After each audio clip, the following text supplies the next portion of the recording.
Santa's real helper. Well, it's Richard Michaelis. That's Santa's real helper. And the gift of a dry basement is number one on a lot of people's list. Hey, Richard. Hey, good morning, Howard. Good afternoon, everybody, and happy Thanksgiving holiday. Here we are. Are you flying an airplane right now? Does it sound like it? I apologize. We're coming back from Chicago, and I'm on the highway, and I've got this SUV with a big ladder rack thing on it. It's just the noisiest vehicle. Yeah, were you up? So I do apologize. Were you up? Oh, so you were in Chicago? Sir? Pardon me, say it again. Did you spend Thanksgiving in Chicago? Yes, Lake Bluff. So family, friends, and we went to Chicago, downtown Chicago yesterday to play a little bit. Now we're heading back to Indianapolis now. Lake Bluff is almost to Wisconsin. It's Lake Bluff and then Waukegan, and then all of a sudden you're in Wisconsin. You're absolutely right, and it's beautiful. So anytime you can get on Lake Michigan, regardless if it's Illinois or Michigan, I think it's God's country. So were you around any of the in downtown Chicago? Like, were you around any of the shopping? Was it? Was the streets crowded with people? You know what's interesting is we had lunch at Gibson's right downtown yesterday, and they have the ability to just hit the switch and go from Thanksgiving decorations to Christmas. So it didn't feel like Christmas decorations were up until today.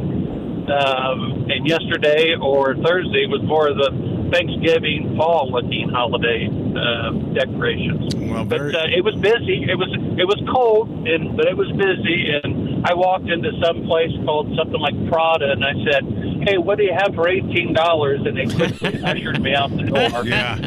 Yeah, I can see that happening. Richard, speaking of cold weather, we got our first freeze. What does that do to your business?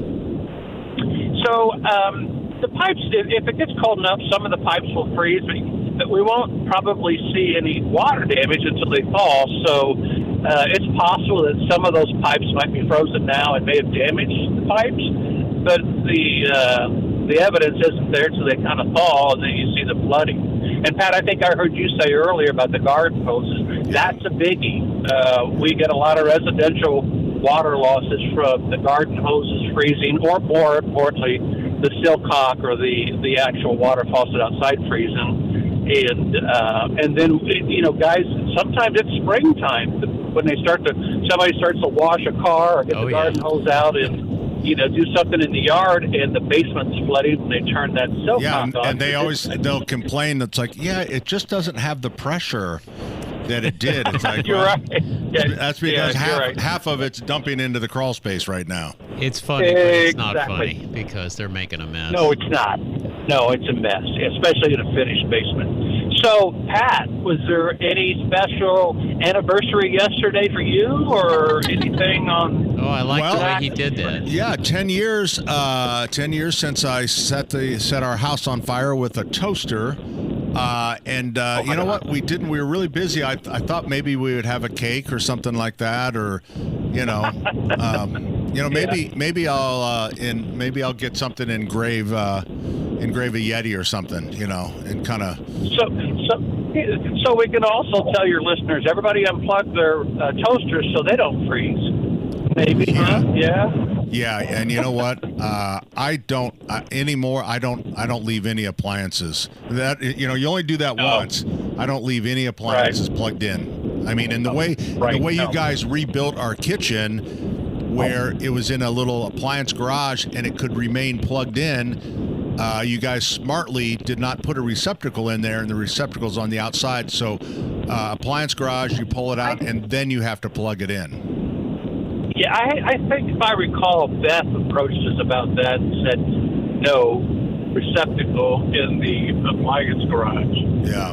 She has to pat-proof the house. Yeah, that was bad news for sure. So something else to talk about maybe is, and I've said this in the past, you've heard me say it, during these freeze cycles like this, generally, we'll see a lot of the accidents is with newer construction that's not been tested yet. Absolutely. A newer home or building. Yeah, that's just not lived through a freeze yet. So they may be more susceptible to some type of an accident rather than a home that's already been kind of winter-proofed, if you will.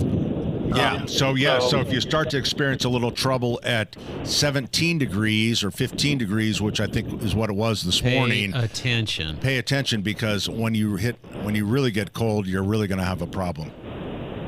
Yeah. So, well, Richard, we'll let you go. Safe trip back. And everyone, just remember, if you do run into a problem, it's the Michaelis Corporation is there and 24/7.